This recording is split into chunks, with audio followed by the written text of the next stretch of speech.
John, obviously I am not Chris McElwain, and his program would be way better than mine, and his books are excellent. He's become one of my favorite authors. But I'm what happens when you tell John I can pinch hit if there's ever not a speaker. But I'm excited to do this because I wanted to do a program on this guy for a long time. I've been a devotee of the Jack the Ripper murders. I read every good academic level book I can find and some of the popular ones on the subject. And you'll see the connection in a minute. But Francis Tumulty, you could not invent a figure like him. He's the most interesting Lincoln assassination suspect you've never heard of. Without doubt, he's one of the most fascinating, strange characters in all the 19th century, and his life is proof that fact is stranger than fiction. If ever a man had a penchant for being at the wrong place at the right time, it was Dr. Francis Tumulty. Now, the reason that Tumulty was brought into the public spotlight back in 1994-95 is because a retired British police officer, ripperologist, which is what they call professionals who study Jack the Ripper, the case. There's actually a case book, Jack the Ripper, online, which is probably the best Jack the Ripper site anywhere, and it's full of great stuff. And Stuart Evans contributes to that, but he wrote a book with a journalist named Paul Gainey in 1995, which you see on the left, the British title, and then on the right, you see the 1995 American reprint, The Lodger, The Arrest and Escape of Jack the Ripper, or Jack the Ripper, First American Serial Killer, in which he reintroduced a suspect named Francis Tumulty, who had been a Jack the Ripper suspect back in 1888 at the time of the murders and had since been forgotten about. He did this because he bought a letter at an antique dealership from Chief Inspector John G. Littlechild, head of Scotland Yard's Special Branch Division, that he wrote to journalist George R. Sims in September of 1913. And he knew that Sims had an interest in the Jack the Ripper cases and crime in general. So he wrote Mr. Sims, and the chief inspector said, "Dear sir, I never heard of a Dr. D, as in dog, a Dr. D in connection with the Whitechapel murders, which a lot of ripperologists believe was a man named Montague John Druitt, who was a lawyer but mistaken for a doctor.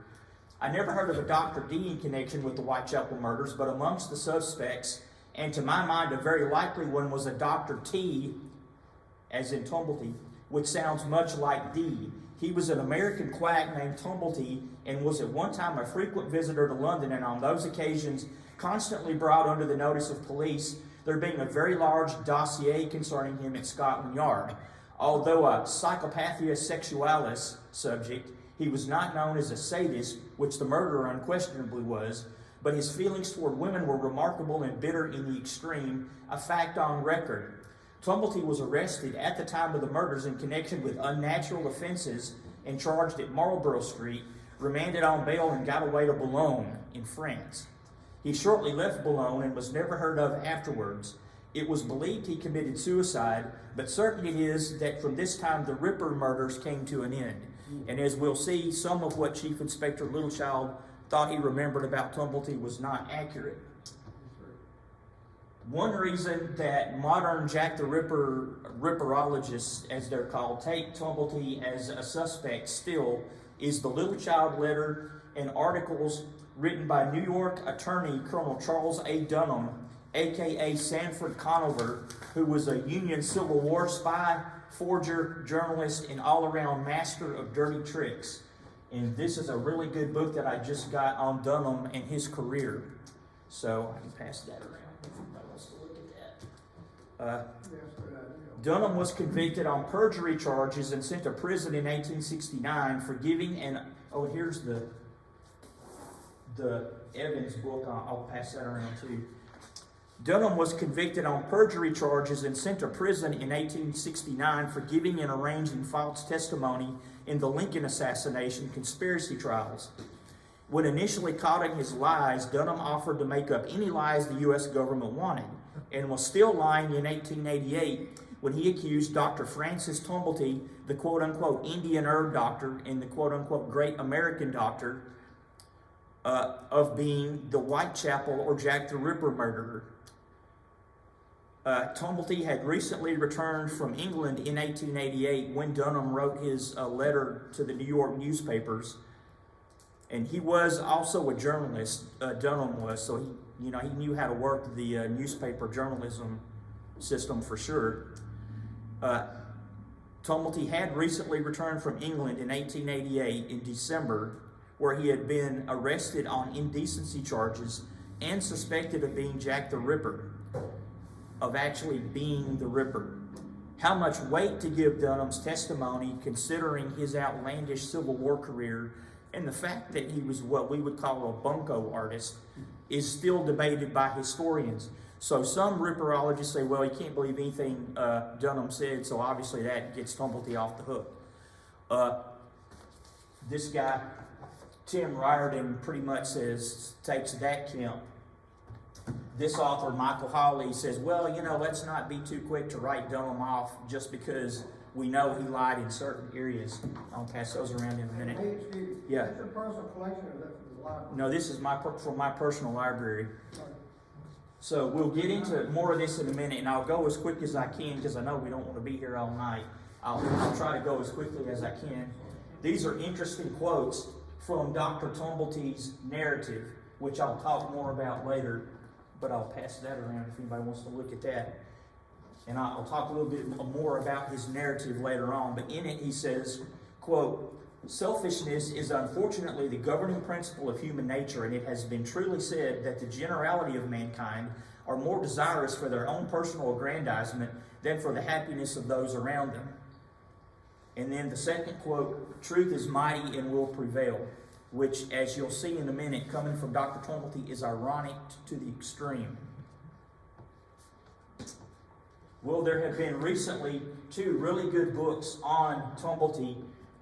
Prince of Quacks, The Notorious Life of Dr. Francis Tumulty, Charlatan and Jack the Ripper Suspect by Tim Riordan.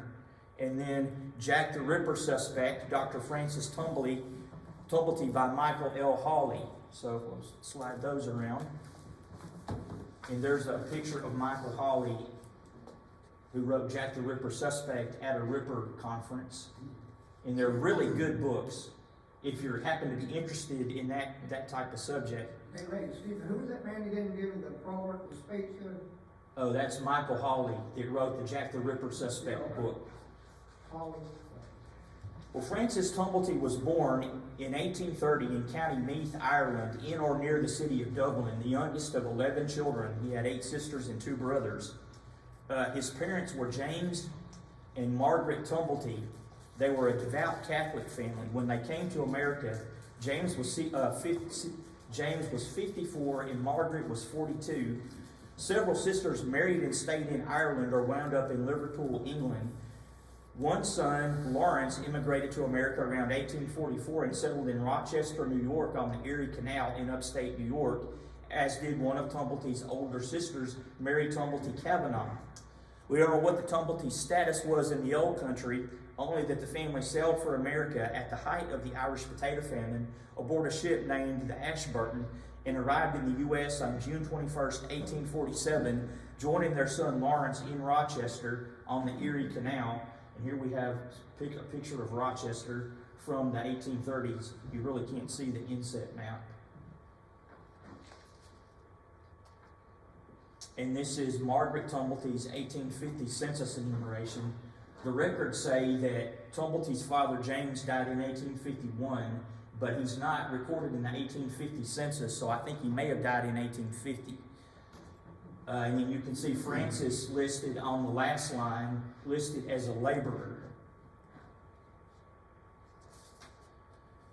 Tumulty's first recorded occupation was as a peddler. Then he may have briefly worked as a molder before he began his career selling pamphlets to passengers on the canal, what canal boat Captain Anthony J. Streeter described in 1888 as being, quote, of the kind Anthony Comstock suppresses now, unquote.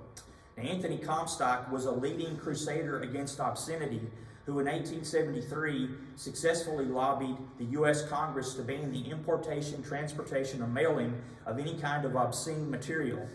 However, that definition included any material dealing with sex, sexually transmitted diseases, contraception, or abortions. So Tumulty was working for Dr. Ezra J. Reynolds, and he was probably selling Reynolds' practical private medical guide, which you can buy reprints of on Amazon. I just haven't bought one yet.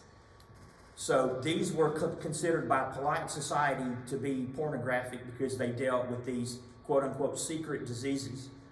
Dr. Reynolds, who was just 3 years older than Francis Tumulty, claimed to be a specialist in diseases of a private or delicate nature, and established a practice in Rochester around 1850, as well as a private hospital in Albany, and ads for these institutions advertised Reynolds as the proprietor. And if you can see, they also advertised a Dr. William C. Lispinard as, quote, consulting physician and surgeon, unquote.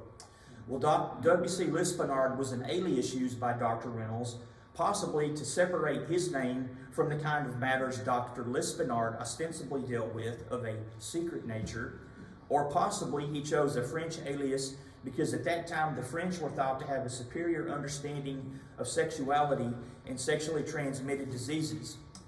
Another alias used by Dr. Reynolds was Dr. Henneberger in yet another clinic he opened in Rochester, New York in the 1850s. So after Tumulty works a few years for Dr. Reynolds, and he absorbed a lot of stuff from Dr. Reynolds.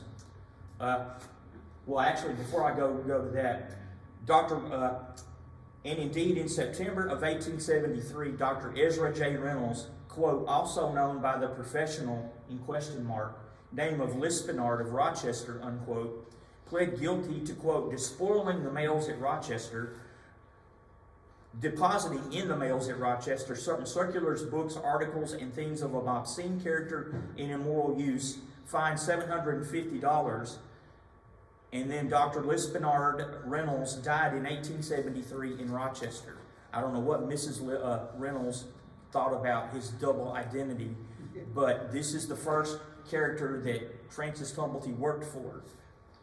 He worked for Reynolds for a little while, then he worked for Dr. Rudolph J. Lyons, another formative influence on the young Tumulty, a self-styled, quote, Indian herb doctor, unquote, from South America, who treated also secret diseases via the, quote, reformed Indian vegetable practice using natural, botanical, and herbal remedies as opposed to the medical doctor's use of mercury, bloodletting, etc. And he opened a practice in Rochester in 1853. And significantly, Tumulty would borrow or maybe steal Lyons's mantra or moniker as the Indian herb doctor. He would also appropriate Lyons's practice of diagnosis. Lyons, quote, professes to discern diseases by the eye. He therefore asks no questions, nor does he require patients to explain symptoms, unquote. And after Tumulty opened his first practice in Toronto in 1856, he adopted this method of diagnosis. He claimed, if you walk into my clinic, I can diagnose you just by looking at you. And some of his ads even offered a $30 reward to anybody that he was not able to diagnose. And there are no records of whether he actually had to pay any rewards or not. Knowing Tumulty, he would have found a way to get out of it. But these are the cities in which Dr. Tumulty opened a practice. About 21 different cities in the United States and Canada and the United Kingdom. Of course, Canada was technically part of the United Kingdom, but the British Isles. So he moved around for his whole professional career, usually just one step ahead of the law. Pretty good for somebody in that time period. Yeah, Tumulty apparently worked briefly for Dr. Lyons, distributing his pamphlets, and later, in 1853, may have begun practicing herbal medicine under the alias Philip Steinberg, allegedly one of the most celebrated physicians of Germany. Either that or Tumulty plagiarized this doctor's pamphlet, as Tumulty published one that was nearly identical aside from the German reference. Tumulty opened his first practice in Toronto in 1856. During his long career, he would routinely change locations, often one step ahead of the law, but sometimes returning to a location such as Brooklyn, New York, where he had been successful. Thus, he had practices in at least 21 different cities. And Tumulty was recorded by everybody who met him as being a bit of an eccentric. He charmed the ladies. Ironically, the ladies found him, handsome and debonair. But he would dress extravagantly, wearing fake medals, one of which he claimed was given to him by the citizens of Montreal for services performed in the medical community, because they loved his healing practices, and he was such a good doctor, and he was such an upstanding citizen, they wanted to award him a medal. It was fake. He liked to dress in a uniform reminiscent of a German or Prussian hussar's uniform, but it's not exactly what a German officer's uniform would look like. He just liked to give that impression. He would often be seen on an afternoon riding down the streets of whatever city he happened to reside in on a piebald horse dressed in his finery, trailing a couple of greyhounds behind him and with an assistant following behind on his own horse. He was known to perform conspicuous acts of charity, like advertising. Well, on one occasion, he advertised to the newspapers. I think he challenged citizens of one of the towns he was in to put up so many $100 to buy bags of flour to feed the poor, like he was going to do. So he did these conspicuous acts of charity so he could be seen doing conspicuous acts of charity. And so that's a photograph of him, I think, from the 1860s or 70s. And then the drawing is from a later 1880s newspaper sketch of him walking with one of his greyhounds. I'm telling you, couldn't invent this man. And he published ads in newspapers across Canada, in Buffalo, New York, in San Francisco.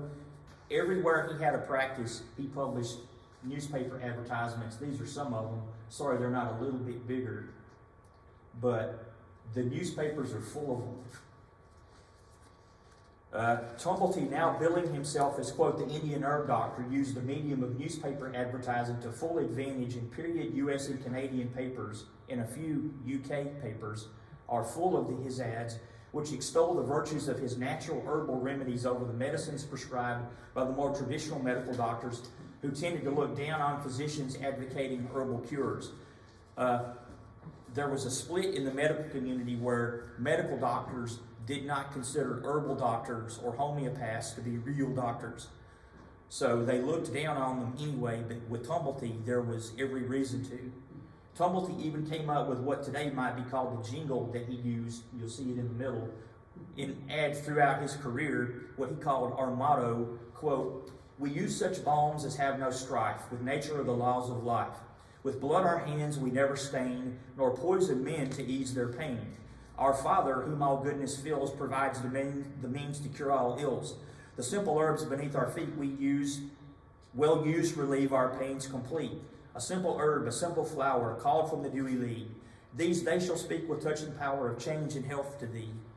So he prided himself on being an herbalist, and that herbalism, natural remedies, are superior to bloodletting, surgery, and all these, poisons that your regular doctor is giving you. So he published dozens, if not hundreds, of testimonials from allegedly satisfied patients, some real, some fake. He claims in his narrative that he was even asked to run for office in Montreal in 1857 on the Irish ticket for the Canadian Parliament for his district, but he turned it down because he was too humble and he wasn't a political person.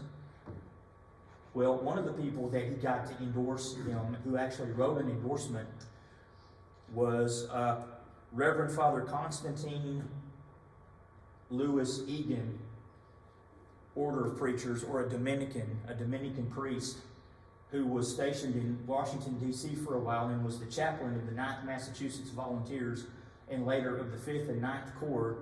So Tumulty, who was Catholic and pretended to be a good Catholic at least, courted the favor of people like Reverend Father Egan, who has a sterling reputation. But he was able to hoodwink some of these people. A lot of people could see through his BS, for lack of a better word. But other people just bought it. And so unfortunately, he was able to hoodwink Father Egan. Well, because of his questionable practices, as you'll see from these, he was accused on one occasion of procuring an abortion. They actually set him up. A plainclothes policeman came in and asked Tumulty if he could procure an abortion for a lady, and Tumulty supposedly said, well, is she Catholic or Protestant? And then, sold the people and then they came back and arrested him. But the court actually eventually found no bill for administering noxious things to cause an abortion. One case, he prescribed herbs for a patient, didn't work. Patient came back to argue with Tumulty that it didn't work. They got in a fight and Tumulty kicked him down a flight of stairs in his office. And then in court denied it. He said he started it. I was minding my own business and he came in and started messing with me. On one occasion, a patient died after taking some of Tumulty's herbal remedies, and the widow sued him in court. In 1860, in Boston, Tumulty was prosecuted by the medical community for misrepresenting himself as an MD. He was fined and promised to stop misrepresenting himself as an MD, but he still continued to advertise his fake medical credentials. In his narrative, Tumulty never mentions going to college or medical school because he didn't, and was never licensed by any reliable medical institution.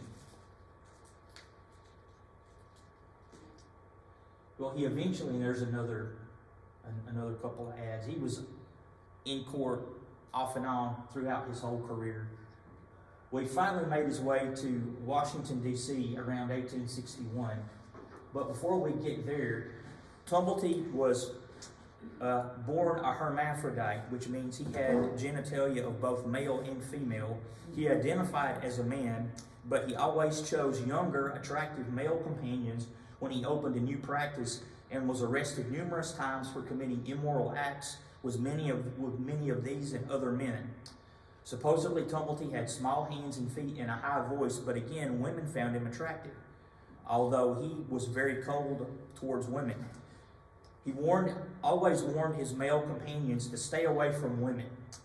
In the 1870s, Tumulty had a relationship with the famous British journalist and author Henry Hall Caine in the photo, but one of Tumulty's young male assistants, who there's no real evidence that he ever had a relationship with him, and this guy, Mark A. Blackburn, was married twice and had kids by his second wife, but he was Tumulty's companion the longest and followed him around from Brooklyn to Washington to New Orleans to St. Louis, and then he drops out of the picture in St. Louis, gets married in the 1870s. As late as 1872, Mark A. Blackburn is listed as a physician at 268 Fulton, working in Tumulty's clinic. He had no medical degree. If he was in any way a legitimate medical practitioner, it's just what he learned being tutored by Tumulty. This was probably just an alias. So we don't know a whole lot about Mark A. Blackburn other than that he was married with kids. He died in 1922. These are the only times he ever represented himself as a physician, was when he was with Tumulty. He had various different odd jobs for the rest of his career. Tumulty eventually makes it to Washington, D.C. But, let me see. I got my slides out of order, but that's all right. While he was in Washington, D.C. in 1862, the Canterbury Music Hall, which was basically a saloon selling 10-cent whiskey, which also provided entertainment, featured a traveling satirical skit based on Tumulty entitled, quote, Tumulty Outdone, which had already toured Broadway in New York, performed by Brian's Minstrels, as you can see in the slide. On the music hall's second offering of the show, Tumulty asked the theater manager, George Purcell, to remove Tumulty's name from the advertising bill, as such public ridicule was negatively affecting Tumulty's practice. One lady patient had already asked Tumulty to leave her house on a house call. Manager Purcell tried to explain that it was customary for such shows to parody famous or noteworthy people, and that no offense was intended, kind of the way shows like Saturday Night Live, they make fun of everybody if they're famous. Tumulty wouldn't have it, eventually filed a libel suit and had George arrested. But when the time came to produce his witnesses in court, Tumulty failed to produce any, and the judge dismissed the case. Another lawsuit that he was involved in. It was during Tumulty's time in Washington, D.C. that the aforementioned Colonel Charles A. Dunham, the Union spy, journalist, and New York lawyer, supposedly made Tumulty's acquaintance and learned of his hatred of women. Quote, "One day my lieutenant colonel and myself accepted the doctor's invitation to a late dinner, symposium he called it, at his rooms. He had very cozy and tastefully arranged quarters in, I believe, H Street. Someone asked why he had not invited some women to his dinner. His face instantly became as black as a thundercloud. He had a pack of cards in his hand, but he laid them down and said almost savagely, 'No, Colonel, I don't know any such cattle, and if I did, I would, as your friend, sooner give you a dose of quick poison than take you into such danger.' He then broke into a homily on the sin and folly of dissipation, fiercely denounced all women and especially fallen women," unquote. So this 1888 recounting by Colonel Dunham is another reason that a lot of people contend that Tumulty is a serious contender for Jack the Ripper. And more than one eyewitness, Hawley has several eyewitnesses in his book who testified to Tumulty's hatred of women. According to one New Orleans man whom Tumulty sexually assaulted in 1881, despite women finding Tumulty charming and debonair, Tumulty supposedly made the statement that all women should be killed. Quote, his hobby, Tumulty's, was that all women should be killed. That is, honestly, why I was afraid to go with it, unquote. Well, this is Tumulty's office in Washington, D.C., the big multi-story building in the center throughout the war. Now, this is really interesting because during his stay in Washington, Tumulty actually got himself appointed to the staff of General George McClellan. In his narrative, Tumulty writes, quote, "When General McClellan was appointed commander of the Army of the Potomac, I partially made up my mind to tender my professional services as surgeon in one of the regiments, and I had the assurance from headquarters that they would be cheerfully received," unquote. This from the Indian herb doctor who was on record in his ads as being opposed to surgery and surgical practices. Yet McClellan came from a family of MDs. Yet he was treated by his wife's uncle who was a homeopath. So General McClellan may have had an affinity for homeopathic herbal remedies. Well, the Buffalo, New York Morning Express of Friday, November 15th, 1861, page 3, published an article that wrote, quote, "From an officer in the Potomac Army whom we met yesterday, we derived the astounding information that the notorious Dr. Tumulty, who cut such a memorable figure in our city a few years ago, essentially holds the position of senior surgeon on the staff of General McClellan.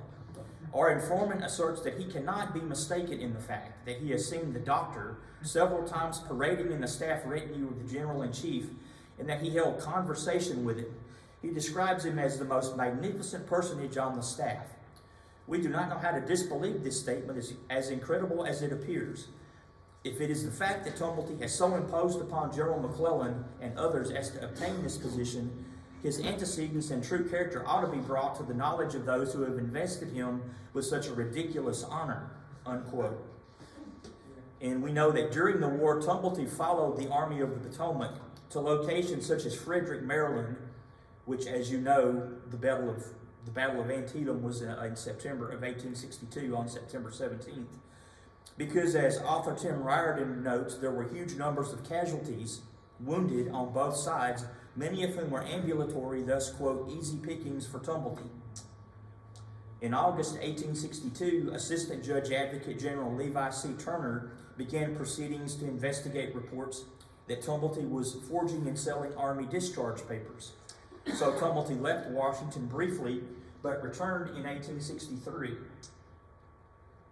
And Tumulty courted everybody, or claimed to have courted everybody. He actually treated President Abraham Lincoln's son, Robert Lincoln, at a resort in the summer of 1861, and the president's son allegedly gave letters of introduction to Tumulty, and Mrs. Lincoln used her influence on the doctor's behalf. As proof of this, in his narrative that he wrote later, that he circulated amongst high society and anybody interested in the good doctor, He stated that he was a regular guest at the levees held by the president at the White House.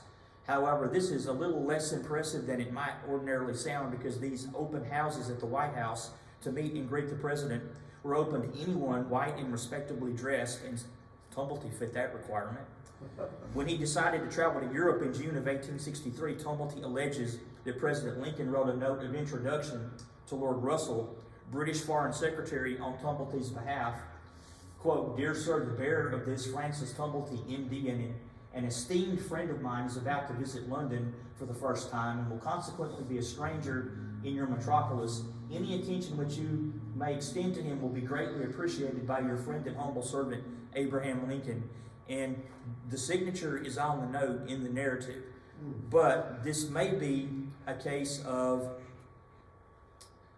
President Lincoln probably signed 100 of these a day for people without even paying any attention to what he was signing.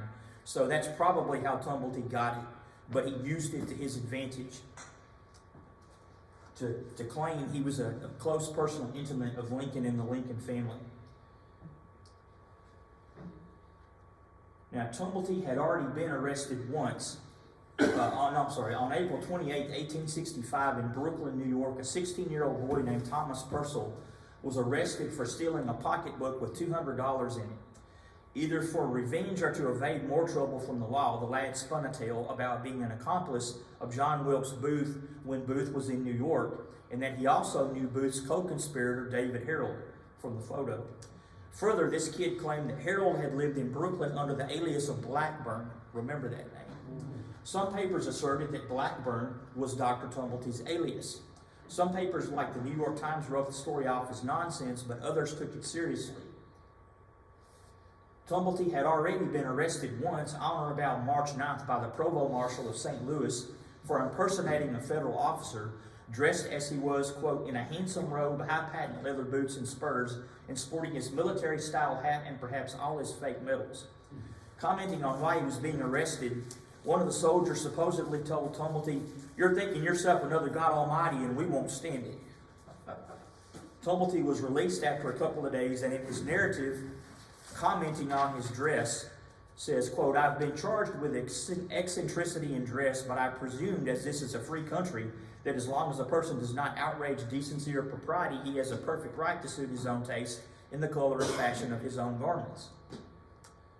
Well, on May 5th, Provost Marshal General of St. Louis, Missouri, Colonel James H. Baker, took the initiative and had Tumulty, who with his assistant Mark A. Blackburn was practicing in St. Louis at the time, arrested on the charge of being a conspirator in the Lincoln assassination. At the same time, the newspapers were publishing stories that he was. Ironically, Tumulty had just returned from viewing the president's funeral train in Springfield, Illinois, and the day after he got back, he was arrested by the Union Army in St. Louis. As Tumulty described it, his apartments and offices were ransacked, and every item that the soldiers could take was taken, including a large sum of money, which Tumulty would try to get back over the years. The cover of the first edition of his narrative depicts the doctor heroically struggling against what he described as his erstwhile kidnappers. The truth was probably a lot more mundane. The soldiers came in to arrest Tumulty. He calmly let them shackle him, and they marched him out of his office. But he presents it, and it's actually in the title of his first narrative, The Kidnapping of Dr. Francis Tumulty. To him, this was scandalous. Commenting on his arrest, Colonel Baker stated in a letter to Assistant U.S. Secretary of War Charles Dana on May 6, 1865, quote, "I have the honor to forward herewith, in compliance with your telegram of this date, Dr. Tumulty, alias Blackburn. All of his papers have been carefully examined previous to the arrival of your order, but nothing was found in them tending to implicate him in the assassination.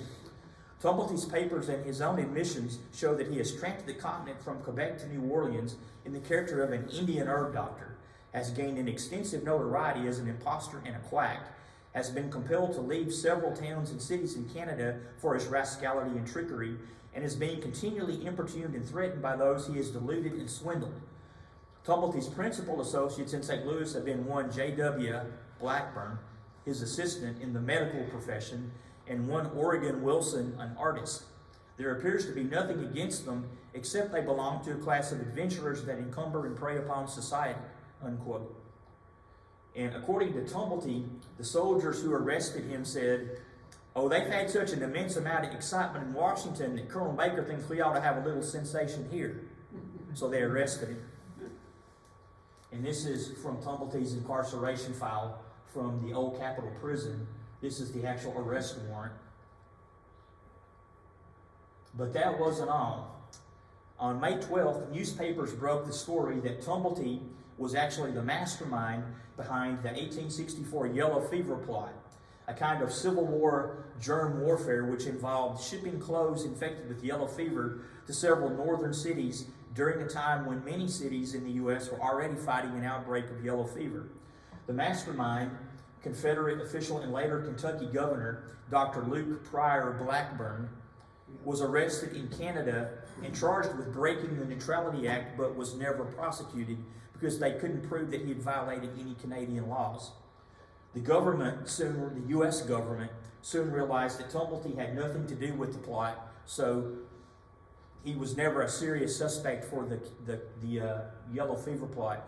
But he does mention in his pamphlet that some people thought that's why he was arrested. And some authors deny that Tumulty really could have ever known John Wilkes Booth, but author Mike Hawley in his book, and then in a journal article he wrote for Ripperana, the American Journal of Jack the Ripper Studies, makes a really good case that Tumulty could have known Booth because Tumulty was an avid theater goer. In fact, he would hang around outside the theaters during shows and point out famous actors to friends and acquaintances that he claimed to know. So it's very possible that when Tumulty was we know Tumulty was in Brooklyn and Booth were in Brooklyn at the same time. So it would not be surprising to me if Tumulty didn't at least strike up, if he didn't at least meet Booth once or twice. So he may actually, Tumulty denies in his narrative that he ever met or heard of John Wilkes Booth, but obviously he's not going to do anything that might in any way make him look even more guilty. Of course, the government, we'll get to that in a minute. But regarding the assassination of President Lincoln, we heard author Chris McElwain speak on this book, which is really great. His book, The $1 Million Man, about George Washington Gale, who was a fire eater from Dallas County, Alabama.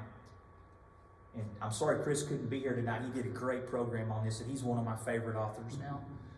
But in December of 1864, George Washington Gale, this Alabama lawyer, published ads in Selma newspapers, $1 million wanted to have peace by the 1st of March. If the citizens of the Southern Confederacy will furnish me with the cash or good securities for this sum of $1 million, I will cause the lives of Abraham Lincoln, William H. Seward, and Andrew Johnson to be taken by the 1st of March next.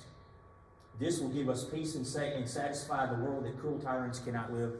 McElwain makes a very good case that the instigator of the Lincoln assassination was Gale, that Booth could have read this article in a newspaper wherever he was at the time, I guess in Virginia or Washington, and that this sparked his imagination. There is testimony or evidence that Booth claimed he was about to get a big reward. So there's no conclusive smoking gun kind of proof that Gale actually was the mastermind. Some accounts say Gale tried to write it off as, well, I was just joking, I wasn't serious. But according to McElwain, Gale actually admitted off the record, yeah, I did it. They can't prosecute me now. Yeah. He was actually arrested by the government, held in prison, but the government wanted to pin everything on Jefferson Davis and a massive Confederate conspiracy at the highest levels of the Confederate government, so they let Gale go. He went back home and died, a peaceful man, I believe in 1874. Anyway, they let him go. But regardless, this is where Booth spent the 3 weeks of his incarceration in the old Capitol prison. 3 weeks of sheer hell, if you can believe Tumulty's narrative. Tumulty was incarcerated for 3 weeks, then released due to lack of any evidence connecting him to the assassination. They couldn't. And they never really, after they had a chance to really look into him, they never really seriously considered him to be a suspect. So he was only ever there for 3 weeks, which to hear Tumulty tell it might as well have been 30 years, because he was persecuting an innocent man. These are his release orders from his file from the Union Provost Marshal's papers. And the Evening Star from Washington, D.C. noticed that Dr. Francis Tumulty, whose arrest in St. Louis was occasioned by the assassination and yellow fever plot, has been unconditionally released from the old Capitol prison. Tumulty would insist in his narrative, and you can see the cover of his first narrative, Kidnapping of Dr. Tumulty, where he dramatizes his arrest. Tumulty would insist in his narrative that his arrest and confinement was a huge miscarriage of justice, and he held U.S. Secretary of War Edwin Stanton personally responsible in the narrative, even though Stanton, nor indeed anyone else in the government, had any idea Tumulty was living in St. Louis when they arrested him. Besides, Colonel Baker acted on his own authority in having Tumulty arrested. So, whether Stanton even knew that Tumulty had been arrested at the time it happened, probably not. But Tumulty held him personally responsible until his death. Well, Tumulty courted the rich and famous.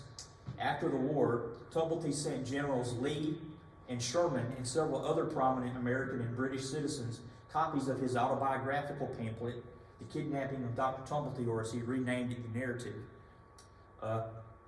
in order to bolster his claim that his arrest and incarceration by the Union Army cost him $100,000, and that as technically a British citizen, I don't know if he officially had American or British citizenship, but probably he was born in Ireland, so I don't think he ever officially renounced his UK citizenship, so he may have actually been a British citizen.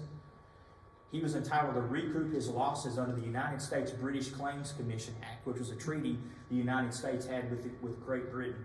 Sherman and Lee are 2 of 7 notables who actually replied to Tumulty's letters, a fact that he used for propaganda purposes in his pamphlets.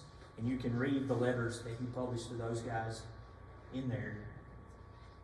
Well, he edited, revised, and reprinted his memoirs a total of 4 times, including a British edition in 1875, which his then companion Hall Caine helped him edit and publish in Liverpool.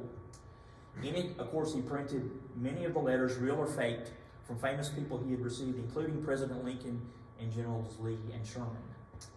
And you can buy the 1872 version of Tumulty's memoirs that I'm passing around on Amazon. Well, this amazed me when I read this in Riordan's book.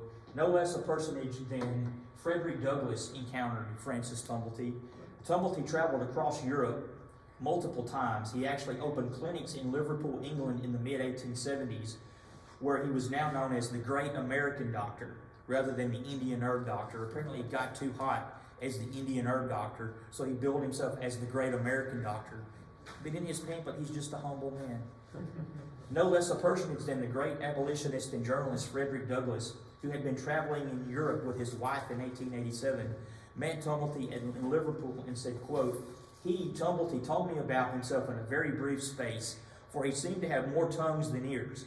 I could not get a word in anywhere, and you know I am too much in love with my own voice to like being suppressed and overtalked in that way. But enough Tumulty. He seemed a good fellow after all."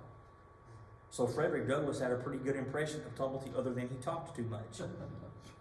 Well, Tumulty was in London, England, from at least July 2nd, 1888 to December of 1888. The doctor claimed to be familiar with London's East End, the Whitechapel district where the Jack the Ripper murders took place, and claimed to be slumming in that area at the same time that Jack the Ripper did his murders. And this is some scenes of Whitechapel, what it looked like in the 1880s. Huge. It was one of the poorest districts of London. I mean, it was a slums by any definition. Reverend Booth of the Salvation Army had a ministry there, and a lot of people had ministries trying to alleviate the suffering. The name Jack the Ripper, over a period of 10 weeks in 1888, from August 31st to November 9th, a series of 5 murders, possibly more, but the canonical 5 I've listed on the screen, which all Ripperologists agree these 5 women were murdered by the person calling himself Jack the Ripper. were lower class women. Until just recently, we thought all of them were prostitutes. But a book has been written called The Five, which researches these women, and it turns out only one of them, I think Elizabeth Gustavdottir Stride, I think she was the only real prostitute among the bunch, but the Ripper may have assumed they all were prostitutes. These women were horrifically cut up and their bodies mutilated in just awful ways I won't even get into. Theories were that the Ripper initially might have been a butcher, or maybe that he was a surgeon. Lots of theories. Well, the name Jack the Ripper comes from the Dear Boss letter on the screen, which came from a letter received by the Central News Agency of London, dated September 25th, 1888, signed yours truly, Jack the Ripper. Up until that point, the killer had been known variously as, quote, the Red Fiend, the, quote, Whitechapel Murderer, unquote, and, quote, Leather Apron, unquote. This letter read, Dear Boss, I keep on hearing the police have caught me, but they won't fix me just yet. I have laughed when they look so clever and talk about being on the right track. That joke about Leather Apron gave me real fits. I'm down on whores and I shan't quit ripping them until I do get buckled. Grand work the last job was. I gave the lady no time to squeal. How can they catch me now? I love my work and want to start again. You will soon hear of me with my funny little games. I saved some of the proper red stuff in a ginger beer bottle over the last job to write with, but it went thick like glue and I can't use it. Red ink is fit enough, I hope, haha. The next job I do, I shall clip the lady's ears off and send to the police officers just for jolly, wouldn't you? Keep this letter back till I do a bit more work, then give it out straight. My knife's so nice and sharp, I want to get to work right away if I get a chance. Good luck, yours truly, Jack the Ripper. Don't mind me giving the trade name. Wasn't good enough to post this before I got all the red ink off my hands, curse it. No luck yet. They say I'm a doctor now, haha. So opinions are divided over whether this is a genuine letter by a genuine, it really was written by the Ripper. Some people think it was. They got the police and Scotland Yard, the London Police, Scotland Yard, and the Central News Agency got probably 500 letters from quacks saying they were Jack the Ripper. This may be genuine because of some of the slang used in this, like Dear Boss, till I do get buckled. These are 19th century American slang phrases. So some people think either the Ripper wanted people to think he was American or he was American because of some of the language. But that's where the name comes from. And these are just some of there's probably 50 suspects of who that people have put forward over the years for who Jack the Ripper was. These are some of the most prominent ones. Even as you'll see at the bottom, Reverend Charles L. Dodgson, aka Lewis Carroll. There's actually one author that seriously puts him up as a Jack the Ripper contender. The Queen Victoria's physician, Sir William Henry Gull, the first one. Prince Albert Victor, the Queen's son. Gull supposedly was trying to cover up for Prince Albert Victor, who liked to frequent prostitutes and contracted syphilis. So the doctor helped him cover up the murder. Well, nobody really takes these suspects seriously anymore, most of them. The artist Walter Sickert, the crime novelist Patricia Cornwell spent millions of dollars writing a book and having documents tested in order to prove that the artist Walter Sickert was the murderer. Nobody knows really who he was. Any book nowadays that says, I can tell you who Jack the Ripper was, I say, well, that's nice, but what have you got to tell me that I can actually use? Because the professionals don't really consider any of these guys, well, one or two of them are valid suspects, but some of the more crazy ones, you can't take that. Well, this is Tumulty's arrest warrants from his UK prison record, where you can see he got arrested. He was bailed on 16th November. He was arrested, I think, on 7th November, made bail on 16th November for committing an act of gross indecency with John Dowdy, an act of gross indecency with Arthur Bryce, Albert Fisher, James Crowley. And then so this is what Tumulty was actually in jail for. When they had him locked up, they suddenly realized this could be the Ripper suspect. But he made bail, and then because he knew these charges were outstanding and that it was getting hot for him, he hopped the ship for Boulogne in France. So Hawley's book takes the theory that he actually was Jack the Ripper and makes some compelling points. I'm not 100% convinced that he was, but I kind of, in a weird way, wish he was, because he fits the profile perfectly. Well, Tumulty returned to the United States in late 1888. Dunham, well, several newspapers in New York and other places picked up on the fact that Scotland Yard had sent detectives to the United States trailing Tumulty just to keep tabs on him. Of course, Riordan makes the case, if he really was the Ripper and they really thought he was, he made it very easy to find him. And if detectives were trailing him, why didn't they pick him up? They had multiple opportunities. Anyway, the press actually thought he could be a genuine candidate. Even as late as Tumulty's death in 1903 in St. Louis, people were still claiming he was Jack the Ripper. Well, he died, and as a later man, he lived in Missions, and he dressed rather shabbily. He was not the spot, the nattily dressed, well-tailored guy in the finery anymore. He kind of got more and more eccentric, and he died in St. Louis in 1903, leaving $100,000 in his will. He gave $20,000 to 2 Catholic charities because he wanted to be a good Catholic. But some of his Fitzsimmons relatives contested his will because he left them out of it.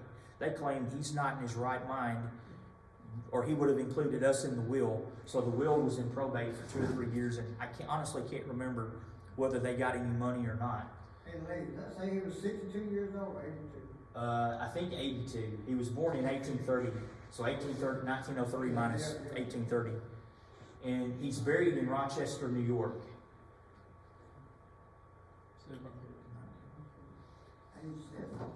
Yeah, so then this is his tombstone. Yeah, 73. That may not be. So this is his burial location slide from his tombstone in Rochester, in the family plot with some of his family members. And so that's all I have about the Lincoln assassination suspect and Jack the Ripper suspect that you've never heard of, Francis Tumulty. So if anybody has